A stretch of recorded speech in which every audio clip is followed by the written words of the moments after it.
Abandoned in a deadly snowstorm, Eveline Harrow thought she had no more fight left. Her stepfather had cast her out, leaving her to die in the freezing cold. Just as she sank into the storm's grip, a voice broke through the chaos.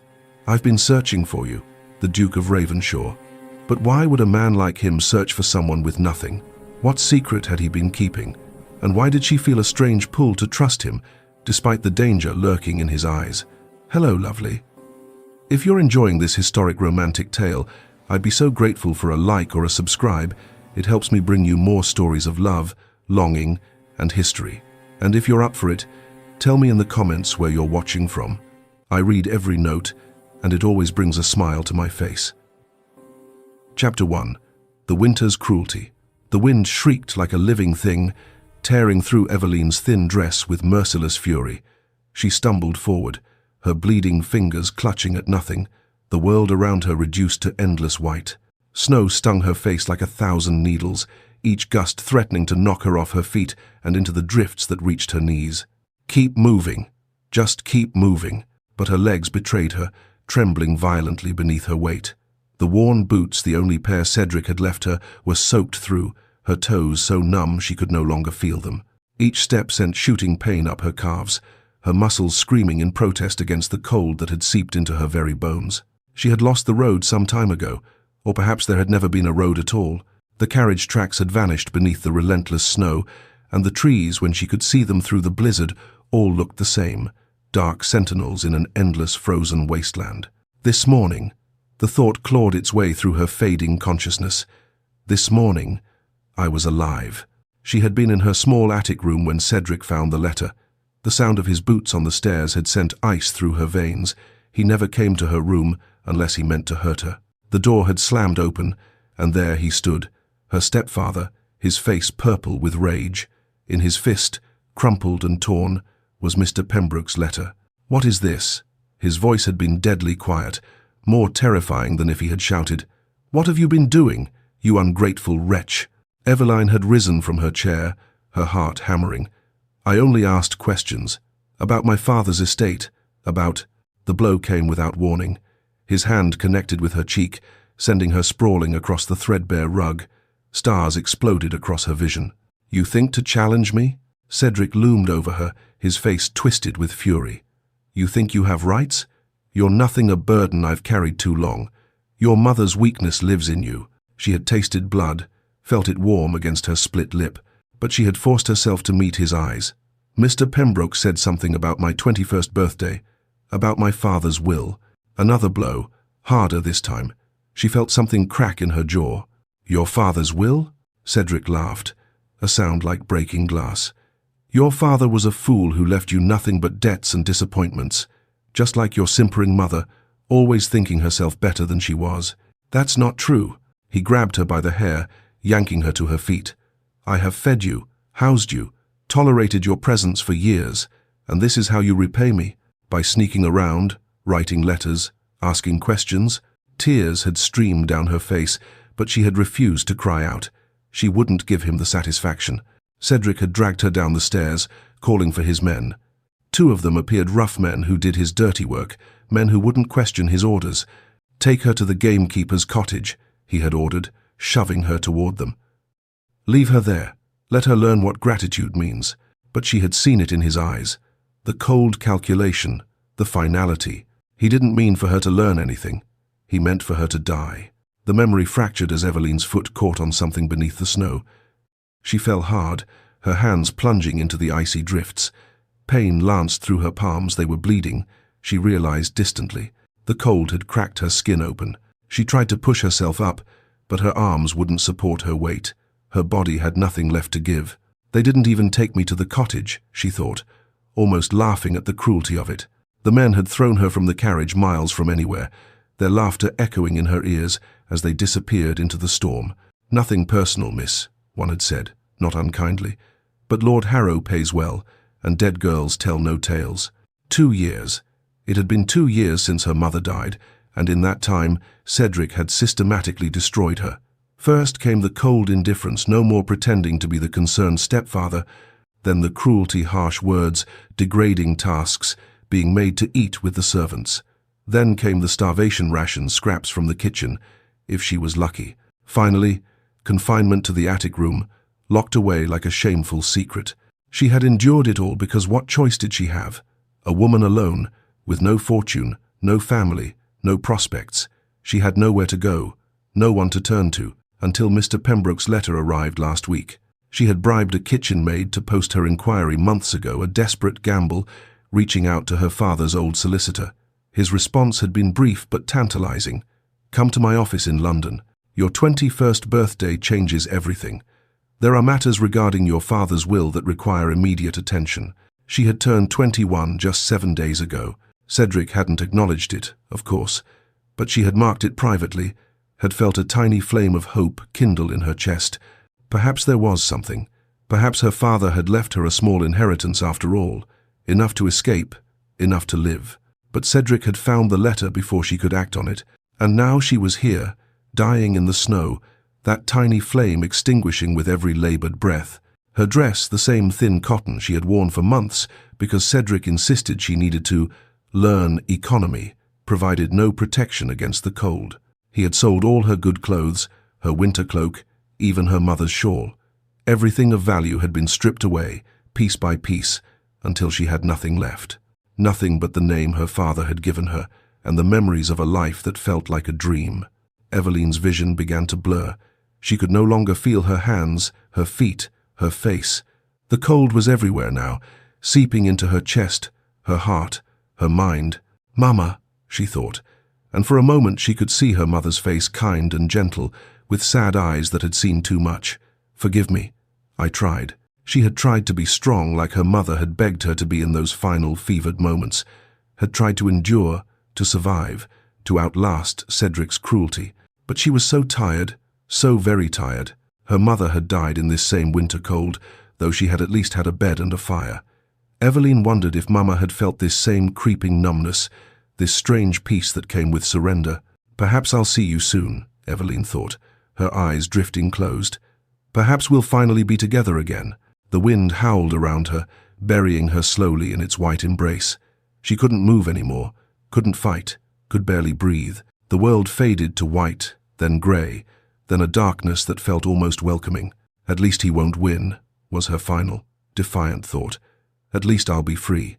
She didn't feel the cold anymore, didn't hear the wind. Everything was quiet, peaceful, still. And then, a sound, distant, rhythmic, impossible. Thunder. No, not thunder. Hooves. The pounding of hooves against frozen ground.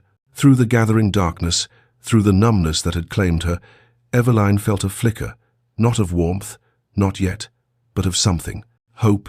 It was absurd. No one traveled in storms like this. No one would be looking for her. No one even knew she was here. But the sound grew louder, more insistent, breaking through the howling wind. Someone was coming. Eveline tried to lift her head, tried to call out, but her body wouldn't obey.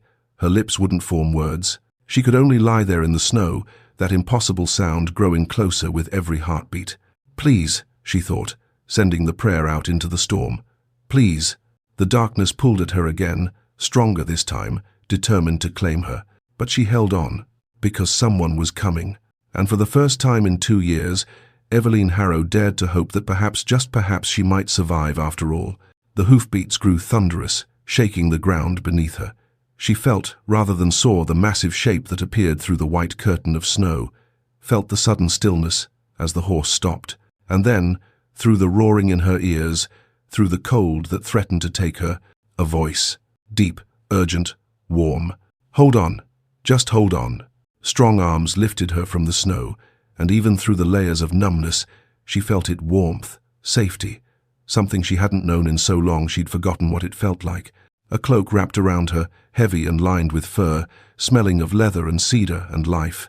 And then that voice again, closer now, fierce with determination. "I've been searching for you." Eveline's eyes fluttered open for just a moment. Through the snow and her failing vision, she saw him, a man's face, strong and handsome, with eyes that burned with an intensity that cut through the storm.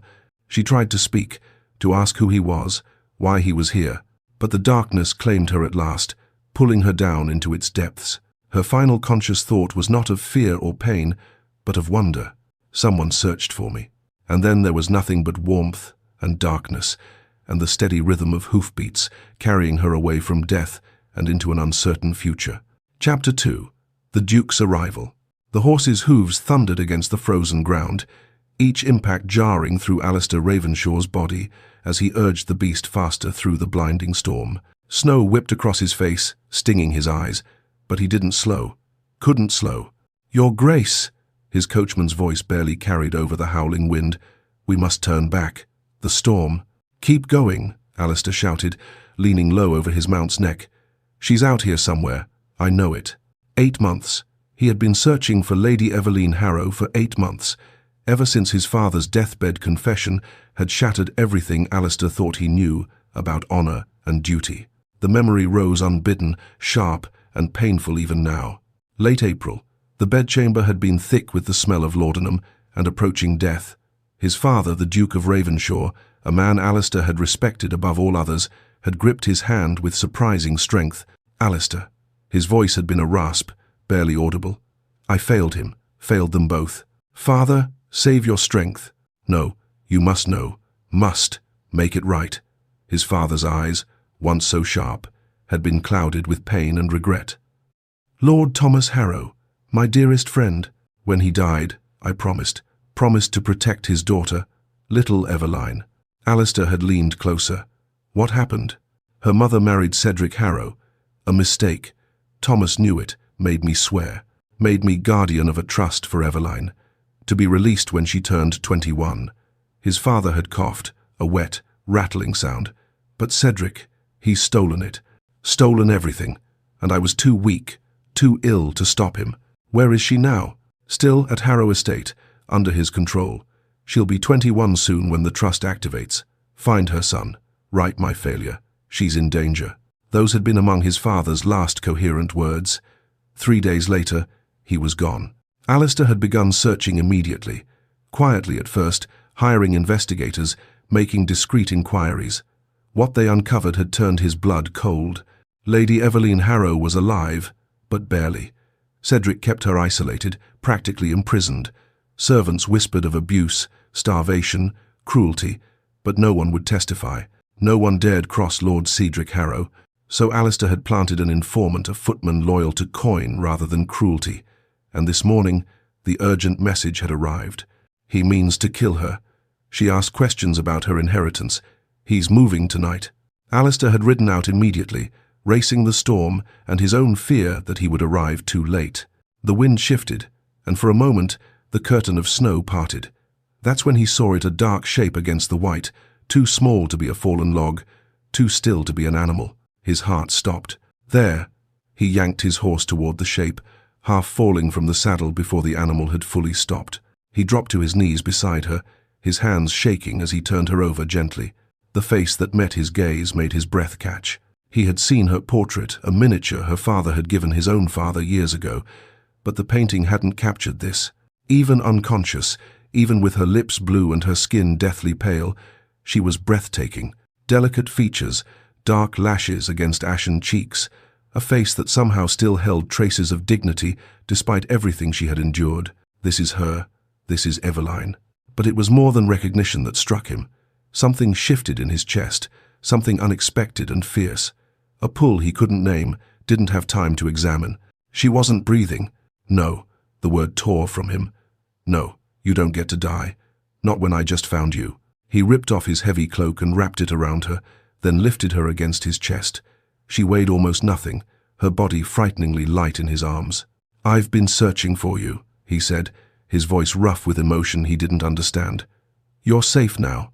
I promise you're safe." He carried her to his horse, calling out to his coachman, "Get the carriage, now." The vehicle appeared through the snow, and Alistair climbed in without waiting for the steps, still cradling Eveline in his arms. "Your Grace, is she?" "Alive. Barely." He arranged her on the seat, wrapping his cloak tighter around her shivering form. Her lips were moving, but no sound emerged. "Get us to Ravenshaw," Alistair commanded, "as fast as the horses can manage." He rubbed her hands between his own, trying to force warmth back into her frozen fingers. They were bleeding, he realized with a surge of fury. Cut and cracked from the cold. What kind of monster threw a woman into a storm to die? Her eyes fluttered open, unfocused and glassy. "Am I dead?" The whisper was so faint he almost missed it. "No." He brought her hands to his chest, willing his warmth into her. "You're very much alive, and I intend to keep you that way." Her eyes closed again, but he felt her fingers curl slightly against his waistcoat, holding on. The carriage lurched forward, racing through the storm. Ravenshaw appeared through the snow like a fortress, all stone and lamplight. Before the carriage had fully stopped, Alistair was out, carrying Eveline in his arms. The front doors flew open. Mrs. Pemberton, his housekeeper, stood with her husband, the butler, both their faces creased with concern. "Merciful heavens!" Mrs. Pemberton rushed forward. "Your Grace." "Who?" "Lady Eveline Harrow," Alistair said, striding past them toward the stairs. "She's half frozen. Get blankets, hot water, and send for Dr. Hartford immediately." "Of course, Your Grace." Mrs. Pemberton hurried alongside him. "The blue room has a fire already laid." "Perfect. And Mrs. Pemberton, no one is to know she's here." "Not yet." The housekeeper's eyes sharpened with understanding. "As you say, Your Grace." Alistair carried Eveline to the blue room, laying her gently on the bed. Her breathing was shallow, her skin still deathly pale. He shouldn't be here. Propriety demanded he leave her to the female servants, but he couldn't make himself go. "Your Grace." Mrs. Pemberton appeared with an armful of blankets. "We need to get her out of these wet things." Alistair finally stepped back, though everything in him rebelled against leaving her. "I'll be just outside. Send word the moment Dr. Hartford arrives." He paced the hallway like a caged animal, his mind racing. She was here. After 8 months of searching, countless dead ends, mounting frustration, he had found her, but the condition she was in. His hands clenched into fists. Cedric Harrow would answer for this. Every bruise, every scar, every moment of suffering. "Your Grace." A footman appeared, breathless. "Dr. Hartford has arrived." Alistair met the physician at the door to the blue room. Dr. Hartford was an older man with kind eyes and steady hands. "What have we here?" he asked, setting down his bag. "Exposure, possible frostbite. She was left in the storm to die." Alistair's voice was ice. "Save her." "I'll do my best, Your Grace." The examination seemed to take hours. Alistair stood by the window, his back rigid, listening to the doctor's murmured assessments and Mrs. Pemberton's soft responses. Finally, Dr. Hartford emerged, wiping his hands. "Well?" Alistair demanded. "She'll live." The doctor's expression was grave. "But it was a near thing, Your Grace. Frostbite on her fingers and toes, we'll know in a few days if she'll keep them all. Malnourishment, dehydration, and evidence of repeated physical abuse over an extended period." Something dark and dangerous unfurled in Alistair's chest. Repeated abuse? Old bruises, healed fractures, scars. Dr. Hartford met his eyes. "This young woman has been systematically brutalized for some time. Months, perhaps years." Alistair's jaw clenched so hard his teeth ached. "But she'll survive. She's stronger than she looks. With proper care, warmth, and food, she should make a full recovery. Though the emotional wounds..." He shook his head. "Those will take longer to heal." "Thank you, Doctor. Send your bill to my steward." After Dr. Hartford departed, Alistair stationed a footman outside Eveline's door. "No one enters without my permission," he ordered, "especially no one claiming to be family. Is that understood?" "Yes, Your Grace." Alistair should go to his own chambers, change from his wet clothes, rest. But instead, he found himself pushing open the door to the blue room one more time. Mrs. Pemberton had settled Eveline under a mountain of blankets. Her dark hair had been dried and braided, lying over one shoulder. Her face, cleaned of dirt and blood, was painfully young, peaceful in sleep. Finally, he moved to the bedside, looking down at her. 8 months he had searched. 8 months of following cold trails and dead ends, driven by his father's dying wish and his own sense of duty. But seeing her now, knowing what she had endured, he realized this had become something more than duty. Cedric Harrow had tried to destroy her, had starved her, beaten her, thrown her into a storm to die, and she had survived. Alistair reached out, stopping just short of touching her hand where it rested on the blanket. Her fingers were bandaged now, wrapped carefully by Mrs. Pemberton.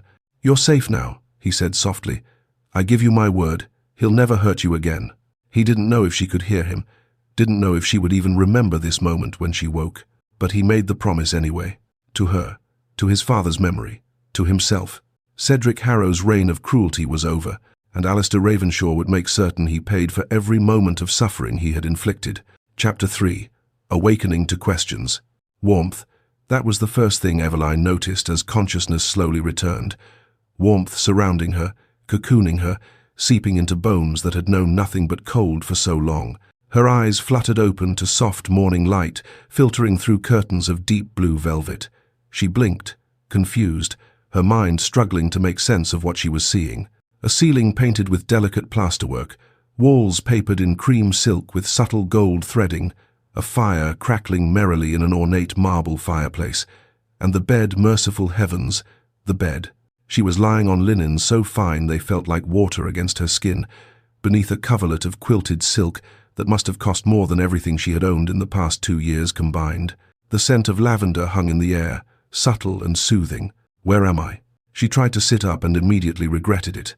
Pain shot through her hands, her feet, her ribs. Every muscle in her body screamed in protest. Easy now, my lady. A gentle voice came from beside the bed. You've been through quite an ordeal. Eveline turned her head slowly this time to find a woman sitting in a chair nearby.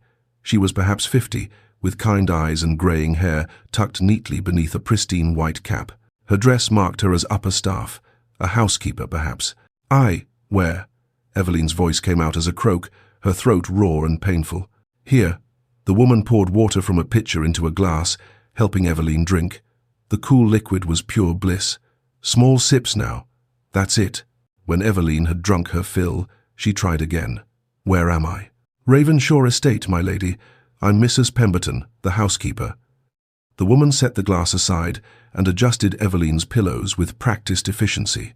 His Grace, the Duke of Ravenshaw, brought you here 3 days ago.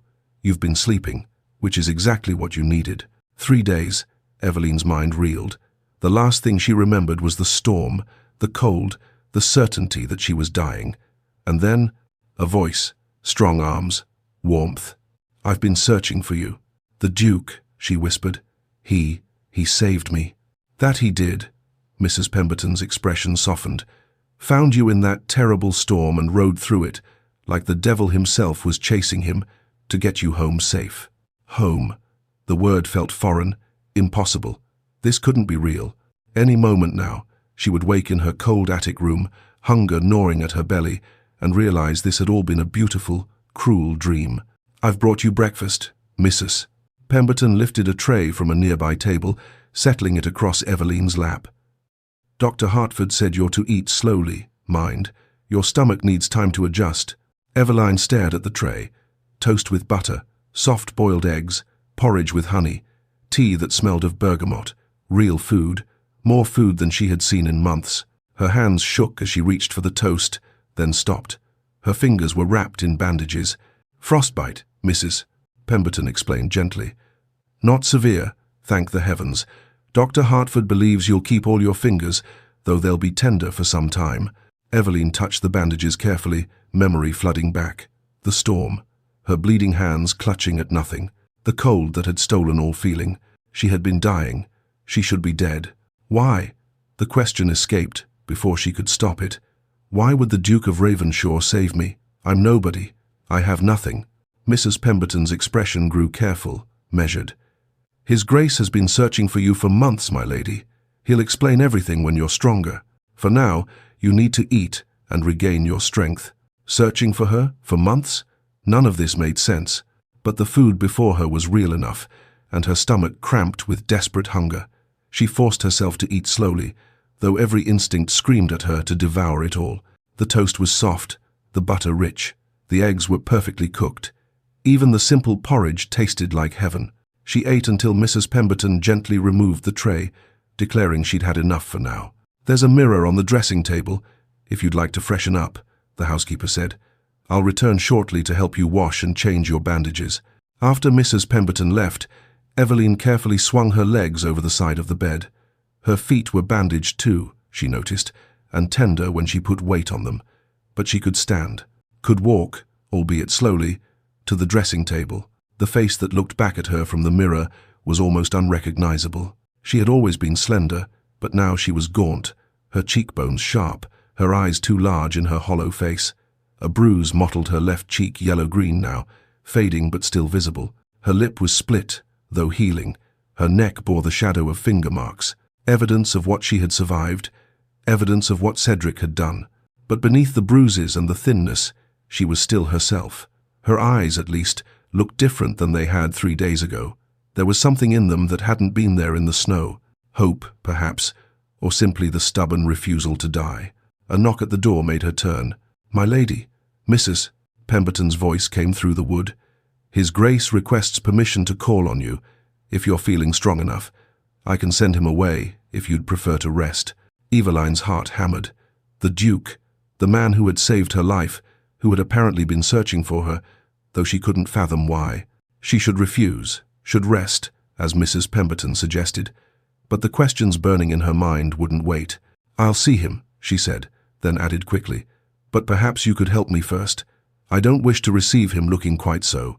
"Of course, my lady." 20 minutes later, Eveline sat in a chair by the fire in the drawing room, dressed in a borrowed morning gown of soft grey wool.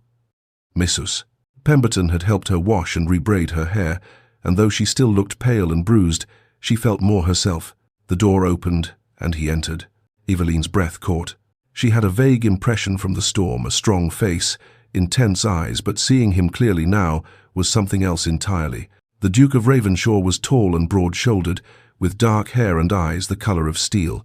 His face was all strong lines and sharp angles, handsome in a way that was almost severe. He moved with the easy confidence of a man accustomed to command. But it was his eyes that struck her. They held an intensity that should have been frightening, yet somehow wasn't. "Lady Harrow," he bowed, formal and correct. "I'm glad to see you awake and recovering." "Your Grace."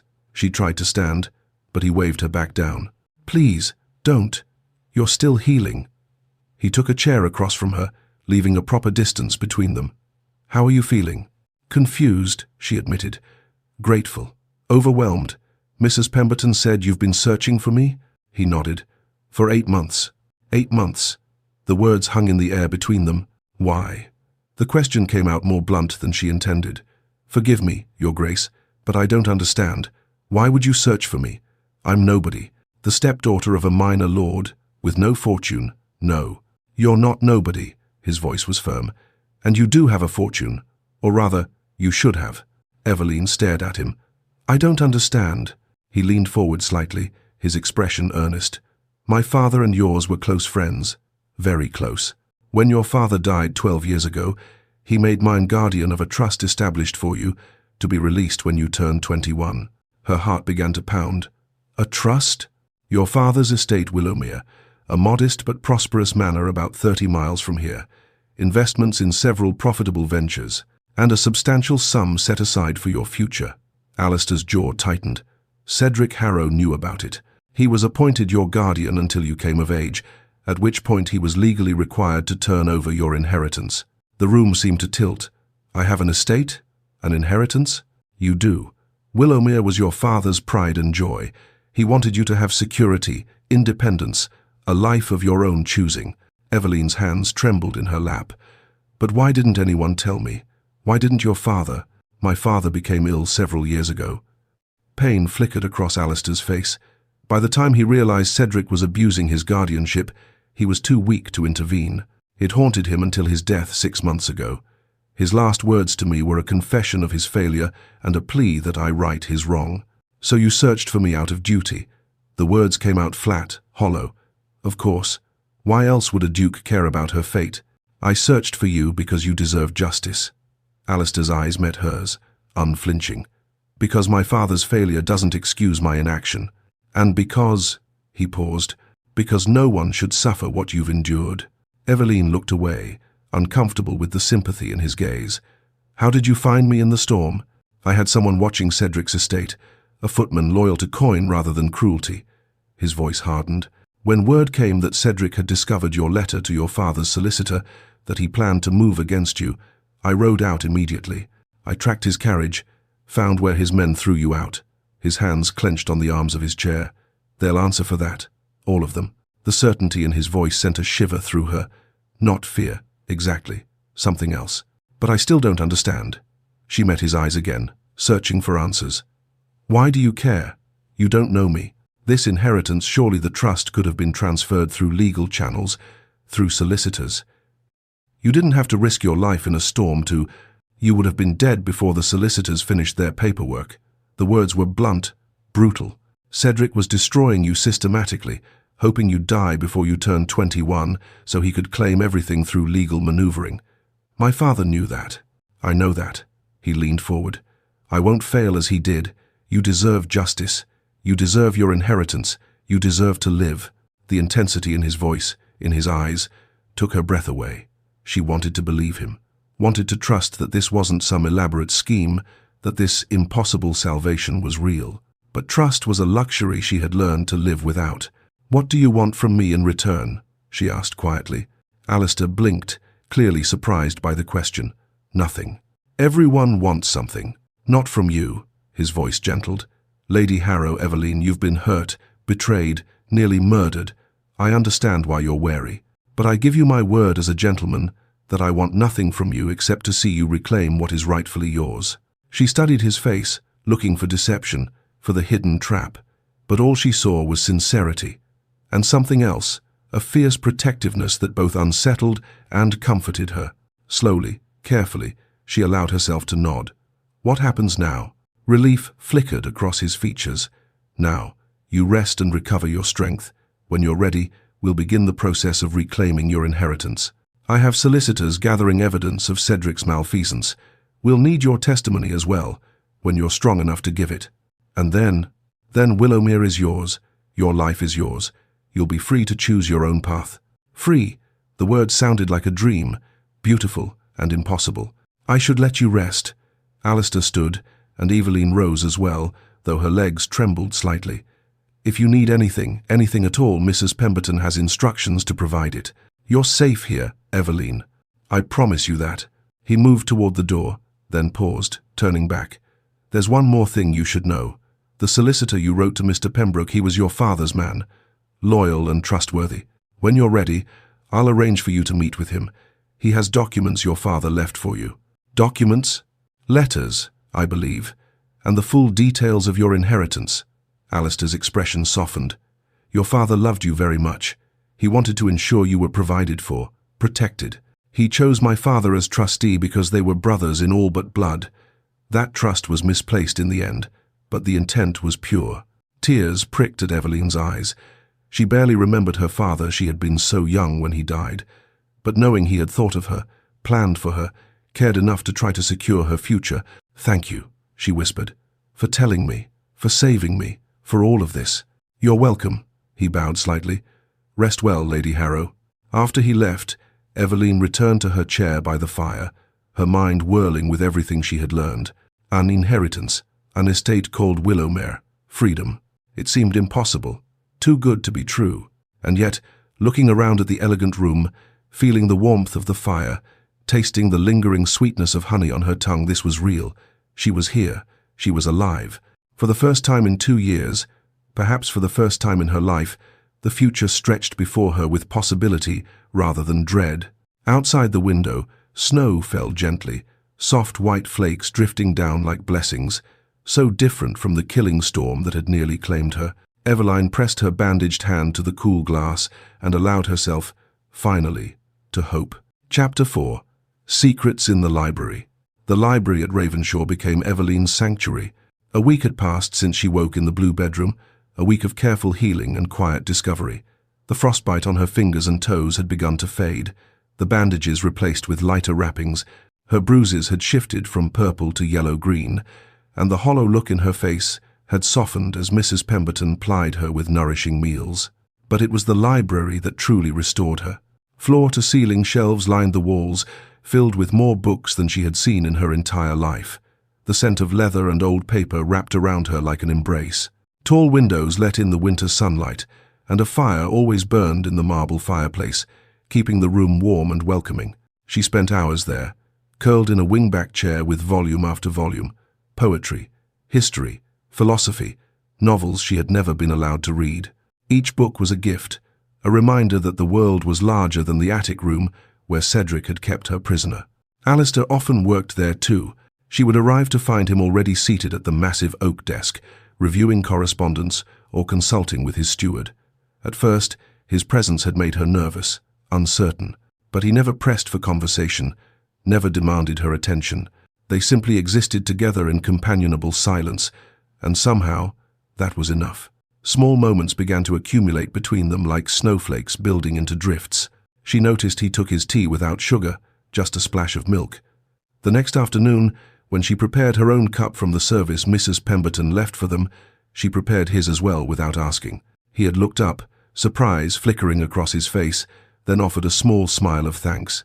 He noticed she favored her left hand, the frostbite having been worse on her right. Without comment, he began moving books and teacups closer to her left side when she sat down. She pretended not to notice, but warmth bloomed in her chest each time. They discussed books occasionally, brief exchanges about a passage that moved her, a historical detail he found interesting. His knowledge was vast, but he never condescended. Instead, he listened when she spoke, truly listened, as if her thoughts mattered. It was such a small thing. But after years of being dismissed, ignored, treated as less than nothing, it meant everything. On the 8th day, Alistair was closeted with his steward, reviewing the estate accounts. Eveline wandered deeper into the library than she had before, drawn by curiosity and the restless energy of improving health. In the far corner, half hidden behind a globe on a brass stand, she found an old writing desk. It was beautiful walnut, with inlaid mother-of-pearl, clearly an heirloom. One of the small drawers sat slightly ajar, as if someone had closed it carelessly. She shouldn't pry. This was Alistair's home, his private space. But something drew her forward. Her fingers touched the drawer, and it slid open easily. Inside lay bundles of letters, tied with faded ribbon. Her breath caught when she saw the seal pressed into the wax a stag's head, her father's seal. With shaking hands, she lifted out the first bundle. The top letter was addressed to Edmund Ravenshaw, Duke of Ravenshaw, in her father's bold hand. She recognized it from the few documents she had seen as a child, before everything changed. She carried the letters to the nearest chair, her heart hammering. She shouldn't read someone else's correspondence, but these were from her father, about her father. Surely that gave her some right. She untied the ribbon and began to read. My dearest Edmund, Eveline turns 5 today. She insisted we have strawberry tarts for tea, though the season is long past. You know how persuasive she can be when she sets her mind to something. She has her mother's determination and, I fear, my stubborn streak. Heaven help us both. I've been thinking much on our pact, old friend. Should anything happen to me, I trust you will watch over her as if she were your own. Tears blurred Eveline's vision. She blinked them away and read on. Letter after letter revealed the depth of friendship between her father and the late Duke. They had been like brothers, closer than many bound by blood. They had fought together, celebrated together, mourned together when Alistair's mother died in childbirth. And they had made a pact to protect each other's children should tragedy strike. Eveline's hands trembled as she reached the final bundle. These letters were newer, written in the last year of her father's life. His handwriting had grown shakier, his health clearly failing. Edmund, the doctors give me 6 months at most. Margaret is inconsolable, though she tries to hide it. I worry most for Eveline. She is only 9, too young to lose her father. I've named you guardian of her trust, as we discussed. Willowmere, the investments, everything. It's all to go to her when she reaches her majority. Margaret will remarry, I'm certain. She's too young to remain a widow, and I would not wish that loneliness upon her. But Edmund, I must ask this of you. Watch over my girl.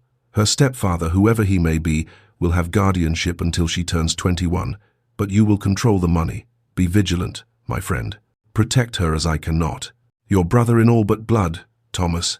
Eveline pressed the letter to her chest, grief washing over her. Her father had tried to protect her, had made arrangements, set up safeguards, but something had still gone terribly wrong. She dug deeper into the drawer and found what she was looking for, a rolled parchment sealed with wax. Her father's will. Her hands shook so badly she could barely break the seal. The legal language was dense, but the meaning was clear. All properties, investments, and moneys to pass to Lady Eveline Harrow upon her 21st birthday. Lord Cedric Harrow, named guardian until said date, to receive an annual stipend of £500 for her care, education, and maintenance. £500 every year for her care and Cedric had starved her, beaten her, kept her in rags. Rage joined her grief, hot and bitter. But there was more. Tucked into the will was a sealed letter, the wax unbroken, addressed in her father's hand, to Lady Eveline Harrow, to be opened on her 21st birthday. With trembling fingers, she broke the seal.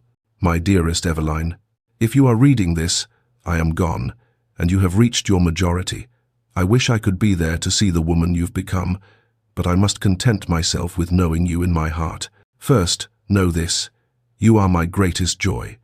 Every moment with you has been a blessing. You are clever, kind, and strong, everything your mother and I hoped for, and more. I must warn you about Lord Cedric Harrow. He is your mother's choice, not mine, and while I hope I am wrong, I do not trust him fully. He is ambitious and fond of cards, two traits that rarely bode well. This is why I've placed your inheritance in the care of my dearest friend, Edmund Ravenshaw. If you face any difficulty, go to the Duke. He will help you. This I know with certainty. Willowmere awaits you, my darling girl, your father's house, now yours. Walk its halls and know that you are loved. Tend its gardens and know that you are cherished. Live the life of your own choosing. Never doubt your worth. You are a Harrow, daughter of a long line of good, honest people. You need no title, no grand connections to prove your value. You are enough, exactly as you are. Live fully, Eveline. Love deeply. Be happy. Your devoted father, Thomas Harrow. The sob tore from her throat before she could stop it. Then another and another, until she was weeping into her hands, the letter clutched against her heart. He had loved her, had thought of her, planned for her, tried to protect her even from beyond the grave. And she barely remembered him. Just fragments, a deep laugh, strong hands lifting her onto his shoulders, the scratch of his beard when he kissed her goodnight. All those years she thought herself alone, unloved, unwanted, and here was proof that she had been cherished, that her father had tried to secure her future, had worried about her, had known she was worthy of love and protection. Cedric had stolen that from her, had stolen everything. Eveline? She looked up to find Alistair standing in the doorway, concern etched across his features. She must look a mess, tear-stained and red-eyed, clutching letters like a lifeline. He crossed the room quickly, kneeling beside her chair. What happened? Are you hurt? She couldn't speak, could only shake her head and thrust the letters at him. He took them carefully, his eyes scanning the pages. She watched his expression shift from concern to understanding to cold fury. £500 a year, he said, his voice like iron. Cedric received £500 annually for your care and education, substantial funds, and he starved you, beat you, left you to die in a storm. Why? The word came out broken. Why would he do this? Alistair set down the letters and met her eyes. There's something else you should know, something I learned during my investigation. He paused, as if weighing his words. Cedric has a gambling problem. Debts across London to moneylenders, gaming hells, places no gentleman should frequent. He's been using your guardian's stipend to pay them. Understanding crashed over her like a wave. When I turned 21, the money would stop, and you would gain Willowmere and the full inheritance. He would lose his source of income and any claim to your father's estate. Alistair's jaw clenched. He'd lose everything. So he tried to kill me, she said it calmly, though rage burned in her chest. Not just cruelty, not just abuse. He was planning it, destroying me slowly, hoping I'd die before I came of age. Yes, the word hung between them, heavy with truth. Eveline looked down at her father's letter, his words blurring through fresh tears. Never doubt your worth. Your father failed his promise, she said quietly. You mentioned that before. What did you mean? Pain flickered across Alistair's face. He stood, moving to the window, his back to her. He knew Cedric was misusing the funds. He hired investigators about 3 years ago when he began to suspect. They discovered everything, the gambling, the abuse, the way you were being treated. Then why didn't he stop it? He tried. Alistair's voice was rough. But he was already ill by then, and Cedric has powerful friends, connections in society and the courts. My father was advised that a public accusation without ironclad proof could backfire, could make things worse for you. So he gathered evidence, built a case. But his illness progressed faster than expected. He died before he could act. He turned to face her. His last words were regret for not saving you sooner, for failing his promise to your father. Eveline absorbed this, turning it over in her mind. "So you're fulfilling his promise?" "Yes." He crossed back to her, his eyes intense. "But Eveline, it's become more than duty." The air between them seemed to thicken. She could feel her heart beating, loud in her ears. "More than duty," she whispered. He knelt again, his face level with hers. "When I found you in that storm, when I thought you might die," he stopped, swallowed hard. "This stopped being about my father's guilt or my family's honor. You're not an obligation to discharge. He seemed to struggle for words. "You matter, to me." Something warm unfurled in her chest, fragile and new. "What will we do?" she asked softly. His expression hardened with determination. "We gather evidence. We bring Cedric before the magistrate. And we get you, Willowmere. We get you everything that's rightfully yours." "We? If you'll have my help." She looked at him, this man who had searched for her, saved her, given her shelter and safety and hope. This man who knelt before her now, offering not rescue but partnership. For the first time since she could remember, she wasn't alone. "Yes," she said firmly. "We do this together." His hand found hers, her left hand, the less damaged one, and squeezed gently. "Together," he agreed. And in that moment, surrounded by her father's words and this man's quiet strength, Eveline felt something shift inside her. She was no longer just surviving. She was ready to fight. Chapter 5. Uncovering the Past. 2 weeks had transformed Eveline in ways she hadn't thought possible. The bandages were gone from her fingers and toes, replaced by healthy pink skin that was still tender but healing. Her face had filled out with missus. Pemberton's careful feeding, the bruises faded to nothing, the hollow look in her eyes replaced by something brighter. She could walk without pain now, could hold a book without her hands cramping, could look in the mirror and see herself rather than a ghost. But physical recovery was only part of the battle. In the estate office, Alistair's solicitor, a sharp-eyed man named Mr. Whitmore, spread documents across the mahogany desk like a general planning a campaign. "The guardianship records are damning enough," he said, adjusting his spectacles. "Lord Cedric received £500 annually for Lady Harrow's care, yet there are no records of expenses for her education, clothing, or medical care. Nothing." Eveline stood by the window, arms wrapped around herself. Alistair sat at the desk, his expression grim. "What about the bank statements?" he asked. Even more revealing, Mr. Whitmore produced a ledger, withdrawals matching known gambling debts, payments to moneylenders. The pattern is unmistakable. He used the guardian stipend to fund his vices, while keeping Lady Harrow in what amounts to imprisonment. And the witness statements? 3 former servants willing to testify to the abuse they witnessed. A cook, a scullery maid, and a groom, all dismissed by Lord Cedric when they showed Lady Harrow kindness. "Mr.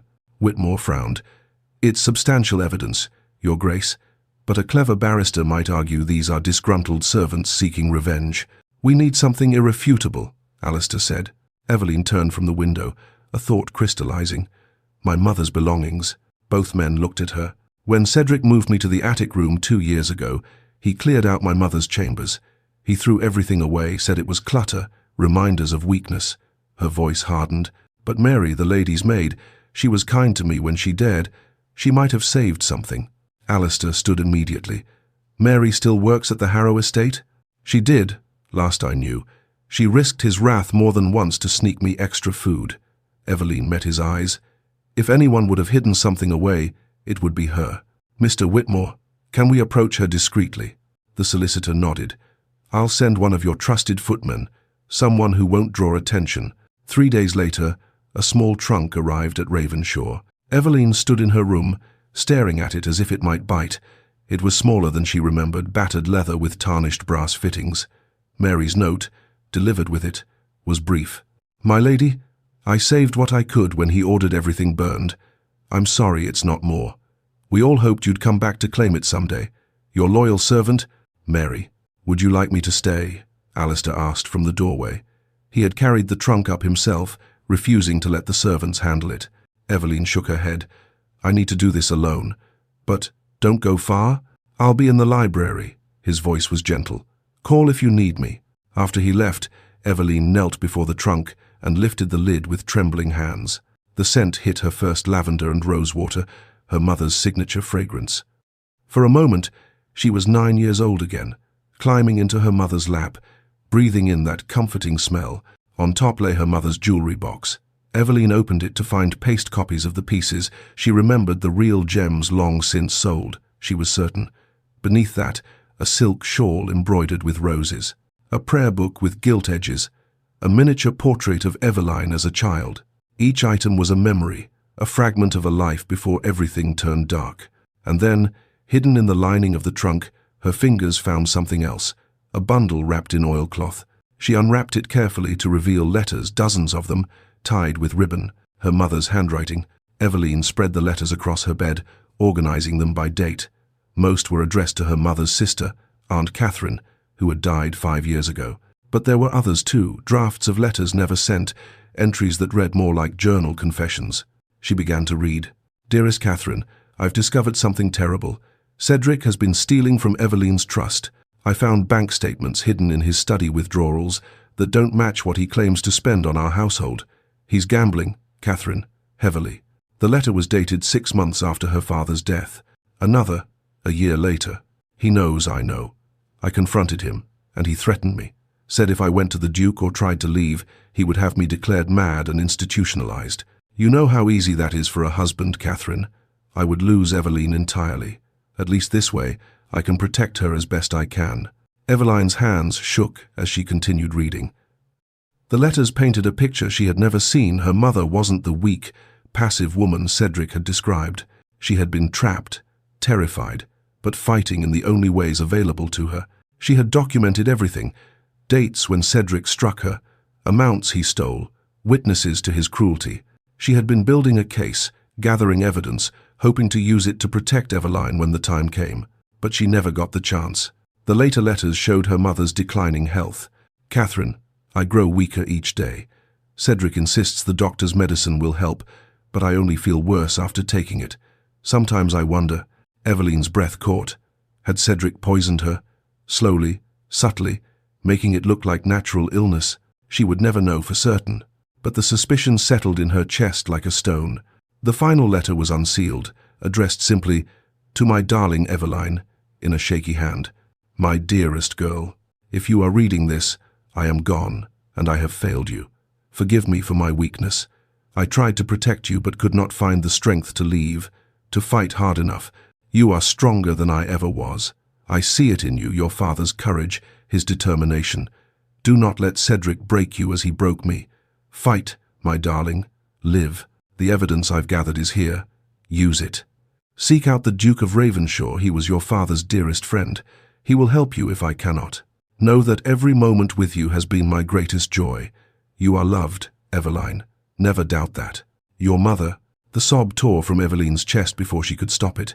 Then another and another, until she was weeping into the letters, her whole body shaking with the force of her grief. Not grief for what she had lost, she had mourned that years ago, but grief for what her mother had endured, for the fear she had lived with, the impossible choices she had faced, for the love that had been there all along, hidden beneath layers of terror and helplessness. Her mother hadn't abandoned her, hadn't been weak or complicit. She had been trapped, just as Eveline had been, and she had tried, in the only ways she could, to protect her daughter. Eveline didn't hear the door open, didn't register Alistair's presence until his arms came around her, strong and steady. "I've got you," he murmured, pulling her against his chest. "I've got you." She turned into him, clutching his waistcoat as she wept. For her mother, for herself, for all the years of suffering that could have been prevented if anyone had listened, had cared, had acted. But Alistair was acting now, was caring now. And for the first time since her mother's death, Eveline wasn't alone in her grief. She cried until she had no tears left, until her body was exhausted and her throat raw. Through it all, Alistair simply held her, one hand stroking her hair, his presence a steady anchor in the storm of her emotions. When the tears finally subsided, she pulled back slightly, embarrassed by the wet patch on his waistcoat. "I'm sorry," she whispered. "Don't be." His hand cupped her face, his thumb brushing away the remaining tears. "Don't ever apologize for feeling." She looked up at him, really looked at him. The strong jaw, the intense grey eyes that saw too much, the mouth that was usually so stern but could soften with such gentleness. "Thank you," she said, "for everything, for saving me, for believing me, for helping me, for being here. Eveline. Her name on his lips sounded like a prayer. Something flickered in his eyes, heat, longing, something that made her breath catch. She saw it clearly now. He cared for her, not just as a duty or obligation, but as a woman, as herself. The air between them thickened with possibility. He was so close. It would be so easy to close the distance, to seek comfort in his kiss, to lose herself in the promise of his touch. But even as desire stirred in her chest, something else held her back. She needed to be whole first, needed to reclaim herself, her identity, her strength. She couldn't come to him or anyone from a place of need and vulnerability. That wouldn't be fair to either of them. She pulled back gently, putting space between them. I need to be whole again before I can. I need to reclaim myself first. Disappointment flickered across his face, but understanding followed quickly. I'll wait, he said simply, as long as it takes. She reached up, touching his face briefly, her fingers tracing the line of his jaw. I'm beginning to think I was meant to freeze in that storm so you could find me.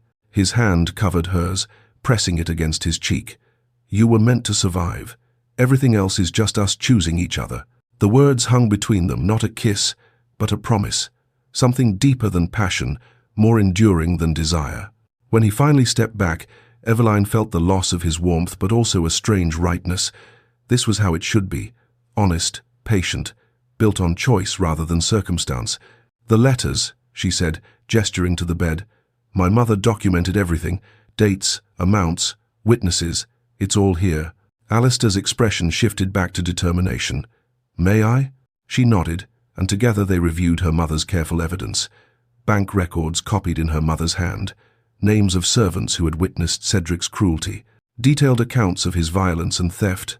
With this and what Mr. Whitmore has gathered, Alistair said, we have everything we need. What do we do now? He met her eyes, and she saw the strategist beneath the gentleman. We summon Cedric here. Make him think you're willing to negotiate, perhaps sign away some of your inheritance, in exchange for being left alone. Then we confront him with the magistrate present. Will he come? If he thinks he can manipulate you into giving up Willowmere? Absolutely. A grim smile touched Alistair's lips. His arrogance is his weakness. He'll assume you're still the frightened girl he kept in the attic. He won't expect the woman you've become. Eveline felt something fierce kindle in her chest. Then let's set the trap. Alistair nodded, but before he turned to leave, he caught her hand one more time. You're not alone in this, Eveline. Whatever happens, we face it together. Together, she agreed. And as she watched him leave to begin the preparations, Eveline looked down at her mother's letters one more time. Fight, my darling. Live. She had survived the storm, survived Cedric's cruelty, survived everything meant to break her. Now it was time to fight back. Chapter 6. The Confrontation. Eveline stood before the mirror in her room, barely recognizing the woman who looked back at her. The gown Alistair had commissioned was simple but elegant deep blue wool, with delicate embroidery at the cuffs and collar. It fit perfectly, tailored to her recovering frame. Mrs. Pemberton had arranged her hair in a simple chignon, with soft curls framing her face. She looked like a lady, like someone with worth, like someone who deserved an inheritance. But her hands trembled as she smoothed the fabric over her skirts. He's coming, she whispered to her reflection. Cedric is coming here. A knock at the door made her jump. Eveline? Alistair's voice, steady and calm. May I come in? Yes. He entered, closing the door behind him. His expression softened when he saw her. You look beautiful. And strong. I don't feel strong. I feel terrified. He crossed to her, taking her shaking hands in his. That's natural. But remember, you're not alone. I'll be right beside you. Mr. Whitmore has all the evidence. Sir William Thornbury and the constable are waiting in the adjoining room. Cedric is walking into a trap of his own making. What if something goes wrong? What if he won't hurt you again? I won't allow it. The fierce protectiveness in Alistair's voice steadied her. You've survived everything he's done to you. You've gathered evidence, built a case, reclaimed your voice. This is the final step. She nodded, drawing strength from his certainty. I can do this. I know you can. The formal drawing room at Ravenshaw was magnificent, all gilt furniture and crystal chandeliers, with portraits of Alistair's ancestors watching from the walls. Eveline stood near the fireplace, Alistair beside her, while Mr. Whitmore arranged documents on a side table. Her heart hammered so loudly she was certain everyone could hear it. The clock on the mantel showed 11:30. Any moment now. The butler appeared in the doorway. "Lord Cedric Harrow, Your Grace." And there he was. Cedric swept into the room with his usual arrogance, his fashionable coat and polished boots marking him as a gentleman of means. But Eveline saw what she hadn't noticed before, the slight puffiness beneath his eyes, the red veins that spoke of too much drink, the tightness around his mouth that suggested barely controlled desperation. He was trapped, and on some level, he knew it. "My dear stepdaughter," his voice dripped with false concern as he rushed toward her. "Thank heavens you're alive. When you ran away in that terrible storm, I was beside myself with worry. I've had men searching for you everywhere. I didn't run away." Eveline's voice was steady, stronger than she expected. "Your men threw me from a carriage to die." Cedric's mask slipped for just a moment, a flash of cold calculation in his eyes. Then it returned, all concerned guardian once more. "Nonsense. You're clearly confused, my dear. The fever from your ordeal must have—" "Enough." Alistair stepped forward, his presence commanding. "We know everything, Cedric." Cedric's eyes narrowed as he properly registered Alistair for the first time. "And who are you to interfere, Ravenshaw? This is a family matter, between a guardian and his ward. I'm the executor of the trust her father established, the trust you've been stealing from for years." A muscle twitched in Cedric's jaw. "Those are serious accusations. I hope you have proof to back them up, Your Grace, or I'll see you in court for slander." "Oh, we have proof." Alistair's smile was cold. "Mr. Whitmore?" The solicitor stepped forward, his arms full of documents. "Lord Cedric Harrow, as executor of Lord Thomas Harrow's estate, I'm formally charging you with embezzlement, fraud, and abuse of guardianship." He spread the documents across the table, bank records, witness statements, copies of the trust agreements. Cedric's face reddened. "Forgeries, all of it. The desperate ravings of a dead woman and a foolish girl who doesn't know her place. My mother wasn't dead when she wrote these." Eveline moved to the table, picked up one of her mother's letters. "She documented everything, Cedric. Every penny you stole, every time you struck her, every threat you made. Your mother was a weak, hysterical woman who you killed." The words came out flat, certain. "You poisoned her slowly, didn't you? Made it look like illness while you fed her medicine that made her sicker." Cedric's laugh was sharp, nervous. "Preposterous. You can't prove. You took everything from me." Eveline's voice grew stronger with each word. "My home, my inheritance, my dignity. You starved me, beat me, locked me away like I was nothing. And when I dared to ask questions about what was rightfully mine, you tried to murder me. You ungrateful wretch." The mask shattered completely. Cedric's face contorted with rage. "I fed you, housed you. You were a burden, just like your simpering mother. I should have." He stopped abruptly, realizing what he was about to say. But Eveline pressed forward, her fear transforming into fierce determination. "Should have what? Cedric? Killed her too? Is that what you were going to say?" His silence was answer enough. The room seemed to hold its breath. "Sir William," Alistair called, "I believe you've heard enough." The door to the adjoining room opened, and the magistrate entered with the constable behind him. Sir William Thornbury was a stern man with iron-grey hair and the bearing of someone who had seen too much corruption in his years. Cedric's face went white. "This is a trick, a conspiracy. This is justice," Sir William said coldly. "Lord Cedric Harrow, you are under arrest for embezzlement, fraud, abuse, and attempted murder." "You can't do this." Cedric looked wildly around the room. "I have friends, connections. You have no idea who you're dealing with." "Actually, we do." Mr. Whitmore produced another document. "Your creditors have been very forthcoming about your debts. Gambling establishments across London were quite eager to testify once they learned there might be funds recovered from your fraudulent activities." Cedric's eyes darted to the door. For a moment, Eveline thought he might try to run. Instead, he lunged, not toward the exit, but toward her. "If I can't have it, neither will you." Everything happened in a blur. Cedric's hand went to his coat, and suddenly there was a knife, small but deadly, glinting in the morning light. He grabbed Eveline's arm, yanking her against him, the blade pressing against her throat. She felt the cold metal, smelled his sweat and desperation, and for one terrible moment was back in the attic room, helpless and afraid. Then Alistair moved. He was faster than she would have thought possible for a man his size. One moment Cedric held her, the next Alistair's hand clamped around Cedric's wrist like a vice, wrenching it away with such force that the knife clattered to the floor. Cedric screamed as Alistair spun him around and slammed him against the wall. "You will never touch her again," Alistair said, his voice deadly quiet. "Do you understand me? Never." The constable rushed forward with chains, subduing Cedric while he struggled and cursed. "You think you've won?" Cedric spat at Eveline, venom in every word. "You're still nothing, a nobody, a merchant's daughter playing at nobility." Eveline looked at him, this man who had haunted her nightmares, who had made her life a living hell, and all she felt was pity. "No," she said quietly. "I'm my father's daughter, and that's enough." Something in her calm certainty seemed to break him. His struggles ceased, his shoulders slumped. "Take him away," Sir William ordered. The constable dragged Cedric toward the door, the chains rattling with each step. Even then, he couldn't stop ranting about injustice, about ungrateful stepchildren, about debts and desperate circumstances. His voice faded as they hauled him from the room and out of her life. The silence that followed was profound.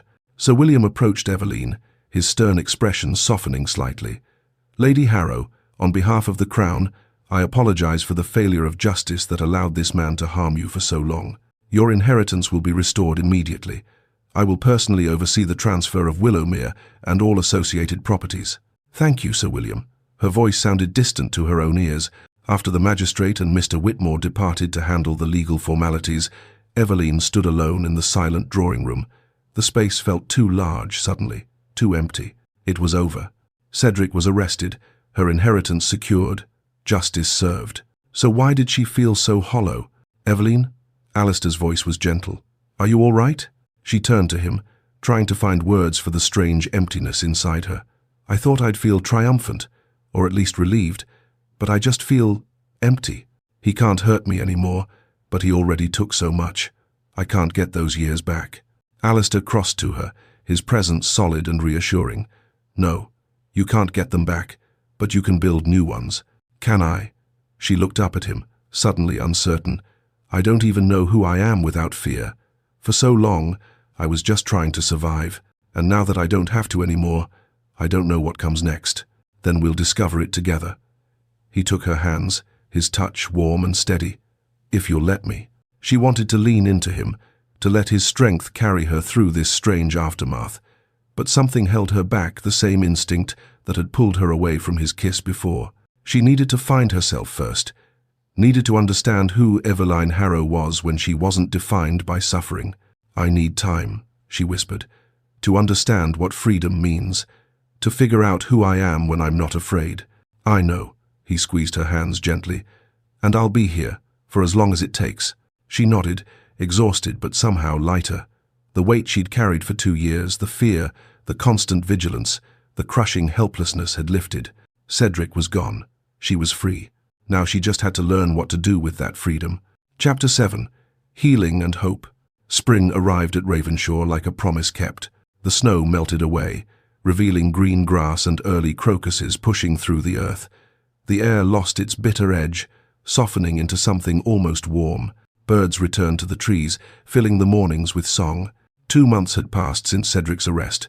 2 months since Eveline had legally reclaimed Willowmere, the papers signed, the inheritance secured, her father's estate finally hers. She should have been happy, should have felt triumphant. Instead, she felt hollow. Eveline stood at the window of her room at Ravenshaw, watching the sunrise paint the sky in shades of pink and gold. She had been visiting Willowmere regularly with Alistair, making plans for restoration. The manor needed work. Years of Cedric's neglect had taken their toll, but the bones were good. Her father had built it well. She went through all the proper motions, met with the estate steward to review accounts, discussed repairs with the master carpenter, planned which rooms to restore first, made lists of servants to hire, furniture to purchase, gardens to replant, but none of it touched the emptiness inside her. Alistair had noticed, of course. She caught him watching her sometimes with concern in his grey eyes, but he gave her space, never pressed, simply remained steady and present whenever she needed him, which was always. She needed him always, and that terrified her. Was she replacing one dependence with another, trading Cedric's cage for a gilded one of her own making? The thought made her chest tight with panic. She needed to know who she was alone, needed to prove to herself, if no one else, that she could stand on her own 2 feet. That evening, she found Alistair in the library, reviewing correspondence from his steward. "I'm moving to Willowmere," she said without preamble. He looked up, surprise flickering across his face before he controlled it. "Of course, it's your home. The repairs are complete enough. The east wing is livable, and I've hired a small staff." She twisted her hands together. I need some time there. Alone." Something painful crossed his expression, there and gone so quickly she almost missed it. "I understand. Will you visit?" "Whenever you wish." His voice was carefully neutral. "You need only send word." She nodded, unable to explain the confusing tangle of emotions in her chest. She wanted to stay, wanted to remain in the comfortable routine they'd built, the easy companionship, the way her heart lifted every time he entered a room. But she also needed to leave, needed to find out who Eveline Harrow was when she wasn't afraid, wasn't dependent, wasn't defined by what had been done to her. "Thank you," she whispered, "for understanding, always." Willowmere was smaller than Ravenshaw, but it welcomed her like an embrace. The manor sat on a gentle rise overlooking rolling farmland, built of warm, honey-coloured stone that seemed to glow in the afternoon light. Tall windows let in the spring sunshine, and the rooms, though in need of updating, had an air of comfortable elegance rather than grandiose display. This had been her father's home, the place where he'd lived and loved and raised her until his death, and now it was hers. The first few days, Eveline simply explored. She wandered through rooms she didn't remember, ran her fingers along furniture her father had chosen, stood in doorways trying to conjure memories that remained frustratingly out of reach. But it was in his study that she finally felt connected to him. The room faced east, catching the morning light. Bookshelves lined 2 walls, filled with volumes on everything from agriculture to philosophy. A large desk sat beneath the window, its surface worn smooth by years of use. And in the desk drawers, she found his journals. Eveline carried them to the chair by the fireplace and began to read. Her father's voice came through in every line, warm, thoughtful, deeply kind. He wrote about his business dealings with fairness and principle, about his love for her mother with tenderness that made Eveline's throat tight, and about her childhood with such joy that tears spilled down her cheeks. "Eveline turns 3 today.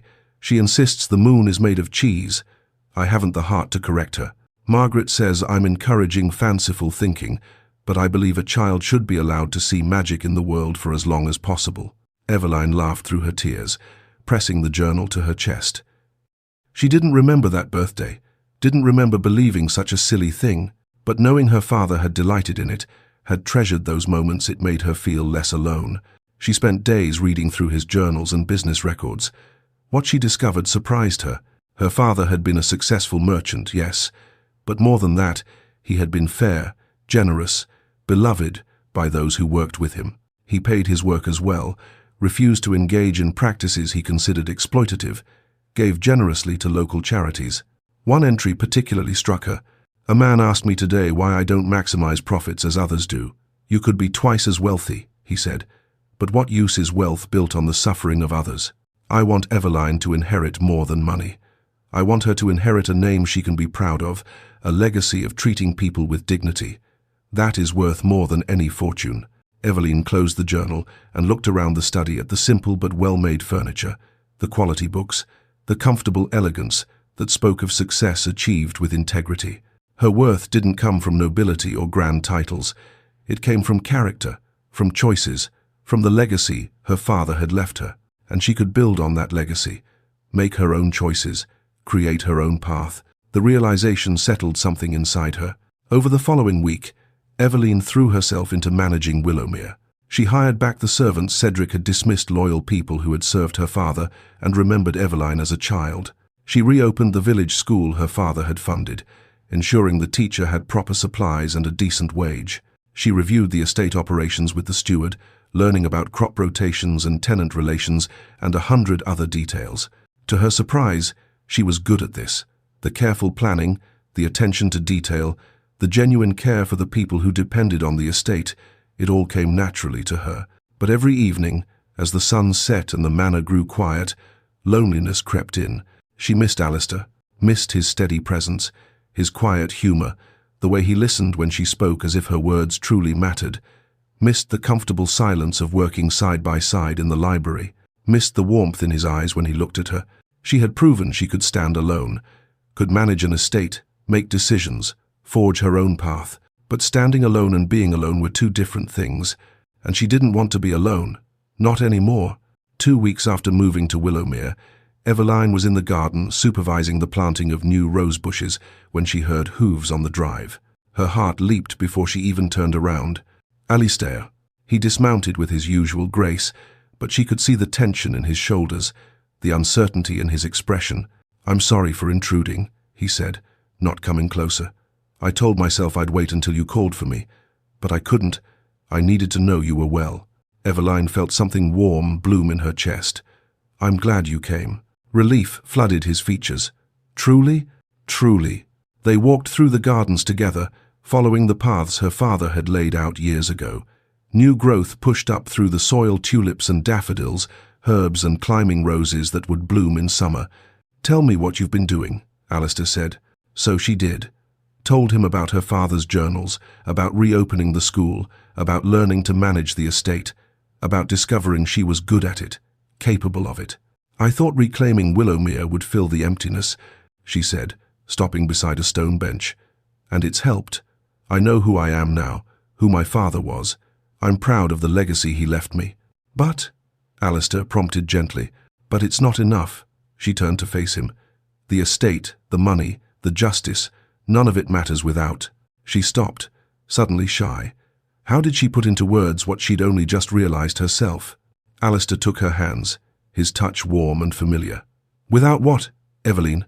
She met his eyes and saw everything she felt reflected back at her: love, longing, hope, fear. "Without love," she whispered. "Without partnership, without you." His breath caught. "Eveline, I've been searching too, you know." The words tumbled out now, urgent and true. "For myself, for purpose, for home, and I found it. I found myself in my father's journals, in managing this estate, in making my own choices. But home isn't Willowmere or Ravenshaw." She squeezed his hands. "It's wherever you are." Alistair pulled her close, one hand cupping her face. "I've been searching for you, not just these 8 months, but all my life without knowing it. From the moment I found you in that storm, I knew. You're everything I never knew I needed. I love you," she said, the words both a confession and a liberation. "And I love you." His voice was rough with emotion. "Marry me, Eveline. Not because I saved you, not because of duty or obligation, but because I cannot imagine my life without you in it." Joy burst through her like sunshine breaking through clouds. She laughed even as tears spilled down her cheeks. "Yes, yes, 1,000 times yes." He kissed her then. Their first kiss was everything she had dreamed and nothing she had expected, soft and sweet and achingly tender. His lips moved against hers with reverent gentleness, as if she was something precious and breakable. But she wasn't breakable, not anymore. She kissed him back with all the love and longing she'd been holding inside, her hands sliding up to frame his face. He made a sound low in his throat and pulled her closer, the kiss deepening into something that made her head spin and her heart soar. When they finally parted, both breathing hard, he rested his forehead against hers. "I've wanted to do that for so long," he murmured. "Why didn't you?" "Because you needed time to be whole, and I needed you to choose me from strength, not need. I am choosing you, from strength, from love, from absolute certainty." She pulled back to look at him properly. "You're not my rescuer, Alistair. You're my partner, my equal, my choice." His smile was brilliant, transforming his usually serious face. He reached into his pocket and produced a ring simple and elegant, with a small sapphire that caught the light. "It was my mother's," he said softly. "She died when I was born, but my father always said she would have wanted someone special to wear it. Someone brave and kind and true." He met her eyes. "She'd want you to have it." Eveline held out her left hand, watching as he slid the ring onto her finger. It fit perfectly, the sapphire gleaming like a piece of captured sky. "When?" she asked. "Whenever you're ready. Tomorrow or a year from now. I'm not going anywhere." She looked down at the ring, then up at the man she loved. "Soon. I want to start our life together soon. I've wasted enough time being afraid, being alone. I don't want to waste another moment." "Neither do I." They stood together in her father's garden as the sun began its descent, wrapped in each other's arms. Around them, new life pushed up through the soil, roses and tulips, and all manner of growing things reaching for the light.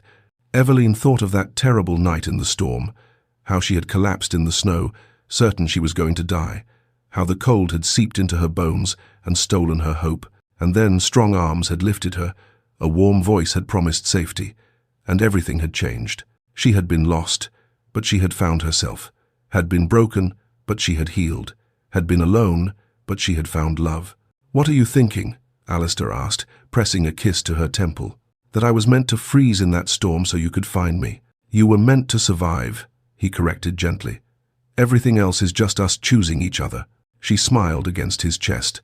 "Then I choose you, today and every day, for the rest of my life, and I choose you." The promise hung between them, solid and true.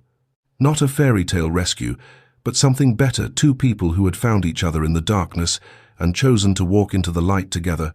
As the sun painted the sky in shades of gold and pink, Eveline Harrow stood in her garden with the man she loved and felt, for the first time in her life, completely whole. The storm had tried to claim her, but love had proven stronger, and from that love, she would build a future more beautiful than any she had dared to dream. Chapter 8. A Future Reclaimed. June, 1818. The chapel at Ravenshaw was small and ancient, built of grey stone that had stood for 3 centuries. Sunlight streamed through stained glass windows, painting the worn flagstones in jewelled colours, ruby, sapphire, emerald, gold. Eveline stood at the back of the chapel, her hand resting on Mr. Whitmore's arm. The solicitor had offered to give her away when she confessed she had no family left, and the gesture had moved her to tears. "Ready, my lady?" he asked gently. She looked down the short aisle to where Alistair waited before the altar. He wore a coat of deep blue superfine, his cravat simply tied, his dark hair slightly dishevelled, as if he'd been running his hands through it nervously. Their eyes met, and the world seemed to still. "Yes," she whispered, "I'm ready." She had chosen a simple gown of cream silk that Mrs. Pemberton had helped her select. No elaborate embroidery, no heavy jewels, just clean lines and delicate lace at the sleeves. In her hair, she wore a circlet of wildflowers that Mary had woven that morning, daisies and lavender and tiny white roses. As she walked down the aisle, she saw the small gathering of witnesses, Mrs. Pemberton dabbing at her eyes with a handkerchief, the butler standing proud and straight, Dr. Hartford smiling warmly, Sir William Thornbury, who had ensured justice was served, Mary, her dear friend, beaming with joy. But mostly, she saw Alistair. His eyes filled with emotion as she approached, and when she reached him, she saw his hand trembling slightly as he took hers. "You're beautiful," he whispered. "You're perfect," she whispered back. The vicar began the ceremony, but Eveline barely heard the traditional words. All her attention was on Alistair, on the way his thumb stroked circles on her hand, on the love shining in his eyes. When it came time for vows, they had chosen to speak their own. "Eveline," Alistair said, his voice steady despite the emotion she could see in his face, "I promise to be your partner in all things, to respect your strength while offering mine, to listen when you speak and value what you say, to stand beside you, not above or below, but equal in all ways. I promise to love you not just today, but every day, for the rest of our lives." Eveline's throat tightened, but she managed to speak clearly. "Alistair, I promise to choose you every day, as I choose you today, to build our life together with honesty and trust, to be your comfort in sorrow and your companion in joy, to love you not because you saved me, but because you saw me, truly saw me, and loved what you found. I promise to spend every day proving worthy of that love." "You already are," he whispered, "just for her." The vicar pronounced them husband and wife, and when Alistair kissed her, soft and sweet and full of promise, Eveline felt something settle deep in her soul. She was home. The wedding breakfast was held in Ravenshaw's dining room, intimate and warm. Someone, probably Mrs. Pemberton, had filled the room with flowers, roses and peonies, and sweet-smelling jasmine that perfumed the air. As Eveline looked around at the small gathering, these people who had helped save her, who had believed in her, who had become her chosen family, a thought struck her with such force she had to set down her wine glass. A year ago, she had been dying in the snow with nothing. No family, no future, no hope. Now she had everything. Later, after the meal, when someone pushed back the furniture, and the musicians began to play. Alistair led her to the center of the room for their first dance as husband and wife. He held her close, one hand at her waist, the other cradling hers against his chest. They moved together to a waltz, and Eveline marveled at how natural it felt, how right, as if they had been dancing together for years. "Happy," he whispered against her ear. She looked up at him, at this man who had searched for her, saved her, loved her, happier than I knew was possible. His smile was brilliant. "Good, because I intend to spend the rest of our lives making you even happier. That's quite an ambitious goal." "I'm an ambitious man." She laughed, and the sound felt like freedom. Summer, 1819. Eveline sat across the desk from a young woman whose hands shook as she clutched a worn shawl around her shoulders. Her name was Margaret, like Eveline's mother, and she bore the same haunted look Eveline remembered from her own reflection a year ago. "He'll kill me if he finds me," Margaret whispered. "Or worse, he'll take my daughter." "He won't find you," Eveline said firmly. "We have a safe house in the village, far from London. You'll have a room, meals, and time to decide what comes next. Our solicitor will help with the legal proceedings. I have no money, no way to pay. The foundation covers all expenses." Eveline leaned forward, holding the woman's frightened gaze. "Margaret, you're not alone anymore. Do you understand? You're not alone." The woman broke down, sobbing, and Eveline came around the desk to hold her while she wept. This was the work she and Alistair had built together. Using part of her inheritance from Willowmere, they had established a foundation that provided safe housing and legal aid for women escaping abusive situations. Eveline interviewed applicants personally, secured placements, offered the hope she had once desperately needed. It was hard work. Each woman's story reopened old wounds, reminded her of her own suffering and her mother's trapped desperation. But it was also necessary, essential. After Margaret left with directions to the safe house and enough money for the journey, Eveline sat alone in the study at Willowmere, exhausted and heartsore. That's where Alistair found her, staring out the window at nothing. "This work is hard on you," he said gently, pulling a chair close to hers. "It's necessary." She turned to him, letting him see the tears in her eyes. "I can't save my mother, but I can save others." He pulled her into his arms, and she rested her head against his chest, listening to the steady beat of his heart. "You have the biggest heart," he murmured, pressing a kiss to her hair. She pulled back slightly, a small smile playing at her lips despite the emotional weight of the day. Taking his hand, she placed it on her belly, slightly rounded now, though barely noticeable beneath her dress. "Big enough for 3?" she asked softly. Alistair went very still, his eyes widened, dropping to where his hand rested. "Eveline, truly," she nodded, her smile growing at the wonder in his expression. "Dr. Hartford confirmed it yesterday. The baby should arrive in early spring." "A baby?" His voice was awed. "Our baby." Then he was lifting her, spinning her around, laughing with pure joy. She squealed, clutching his shoulders. "Alistair, put me down before you." He set her down immediately, his hands hovering anxiously. "Did I hurt you? The baby?" She laughed, cupping his face. "I'm pregnant, not made of glass. We're both perfectly fine." That evening, they sat together in the nursery at Ravenshaw, a room that had stood empty since Alistair's birth, and made plans.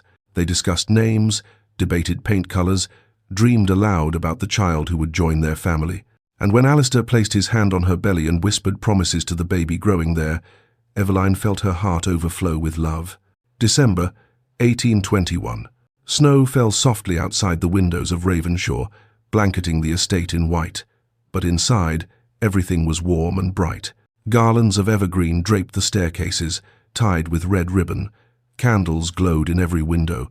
The scent of cinnamon and cloves drifted from the kitchens, where Mrs. Pemberton was overseeing the preparation of Christmas dinner. Eveline stood at the drawing-room window, watching 2 small figures play in the snow.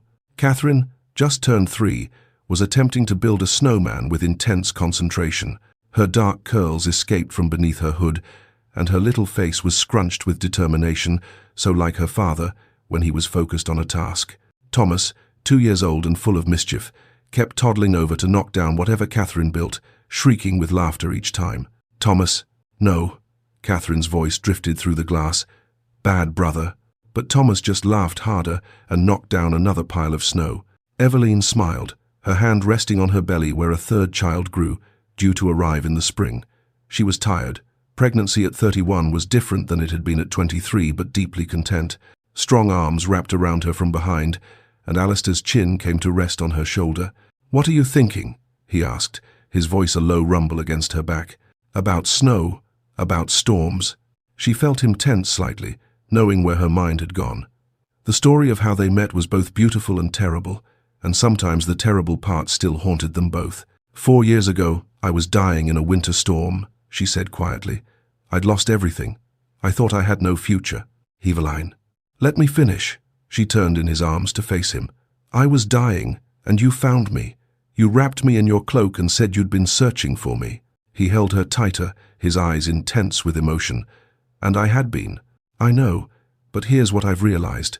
She touched his face, tracing the familiar line of his jaw. "I was searching too, for home, for love, for myself. And that storm, the worst night of my life, led me here. To you, to our children, to this life." She gestured to the window, to their children playing in the gentle snow, to the warmth and love surrounding them. "I wouldn't change it," she said firmly, "any of it, because it brought me you." His eyes grew suspiciously bright. "I love you, more every day, and I love you." They kissed, soft and familiar, the kiss of longtime partners who had weathered storms and built something lasting from the wreckage. A shriek from outside made them both laugh. Catherine had slipped in the snow and landed on her bottom. Eveline moved to go help, but Alistair stopped her. "I'll get her. You stay warm. I'm pregnant, not an invalid." "Indulge me." She watched as he strode outside, his long coat flaring behind him. He scooped up both children, one in each arm, and they squealed with delight as he spun them around. Even from inside, she could hear their laughter. "Your family is beautiful, my lady." Eveline turned to find Mrs. Pemberton standing in the doorway with a tray of hot chocolate, her eyes warm with affection. "Yes," Eveline agreed, her voice thick with emotion. "They are."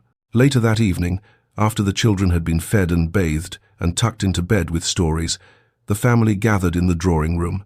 Catherine and Thomas played with wooden toys by the fire, a set of animals Alistair had commissioned from a village craftsman. Eveline worked on embroidery while Alistair read aloud from a Christmas story, occasionally pausing to show the children the illustrations. It was peaceful, ordinary, perfect. "Papa," Catherine said suddenly, looking up from her toy horse, "tell us how you met Mama." Alistair and Eveline exchanged glances, both smiling. "Well," Alistair began, setting aside the book, "it was a snowy night, much like this one." He told them a edited version, the storm, the rescue, the search. He made it an adventure rather than the near tragedy it had been, and the children listened with wide eyes. When he finished with, "and they lived happily ever after," Thomas clapped his chubby hands together. But Catherine, ever thoughtful, asked, "Are we your happily ever after?" Eveline's throat tightened. She set aside her embroidery and opened her arms. Both children scrambled into her lap carefully because they knew about the baby. "You are," she said, kissing each of their heads. "All of you, every single day. You are our greatest joy and our happily ever after." "And the baby?" Thomas asked, patting her belly. "And the baby," Eveline confirmed. "When he or she arrives, they'll be part of our happily ever after too." Catherine seemed satisfied with this answer and returned to her toys. Soon after, both children grew drowsy, and Alistair carried them upstairs to bed, one in each arm. That night, after the house had grown quiet and the children were dreaming, Eveline and Alistair stood on the balcony outside their bedchamber. Fresh snow fell gently, each flake drifting down like a blessing. It was nothing like the violent storm that had nearly killed her 4 years ago. This snow was peaceful, beautiful, a winter blessing rather than a curse. Alistair wrapped his cloak around both of them, just as he had that first night, and pulled her against his chest. "Warm enough?" he asked. She leaned into him, breathing in his familiar scent. "Always. With you, I'm always warm. We've built a good life. We've built a perfect life." She turned to face him, her hands resting on his chest. "From the ashes of everything we lost, we built something beautiful." They stood together, wrapped in his cloak, watching their future fall softly from the sky. Around them, Ravenshaw slept, their children dreaming, their staff resting, their home filled with warmth and love. Eveline thought of the girl she had been broken, abandoned, certain she would die alone in the cold, and she thought of the woman she had become, loved, cherished, surrounded by family. "Thank you," she whispered, looking up at her husband, For what? For searching for me, for finding me, for loving me. He kissed her then, tender and true, tasting of snow and promise. I'd search 1,000 storms to find you, every single time. And in that moment, surrounded by love and warmth and family, Eveline Ravenshaw knew she was finally, truly home. The storm had tried to claim her, but love had proven stronger, and in its strength, she had built a future more beautiful than any she'd dared to dream. If Eveline and Alistair's journey from despair to love touched your heart, please show your support by hitting that like button. It truly helps this channel grow and allows me to bring you more heartwarming historical romance stories. Don't forget to subscribe to Lyra's Romance Stories so you never miss another tale of love, redemption, and happily ever afters. With your subscription, you'll be notified every time a new story is released. Which moment from this story touched you most? Was it when Alistair first found Eveline in the storm, the emotional discovery of her father's letters, or perhaps the beautiful ending with their children playing in the snow? Share your favorite scene in the comments below. I love hearing from you and reading your thoughts. And if you're craving more historical romance, check out the story appearing on your screen right now. I think you'll fall in love with it just as much as this one. Thank you so much for spending this time with me in Eveline and Alistair's world. Until our next story, remember, even in life's darkest storms, love can light the way home. This is Lyra, and I'll see you in the next romance.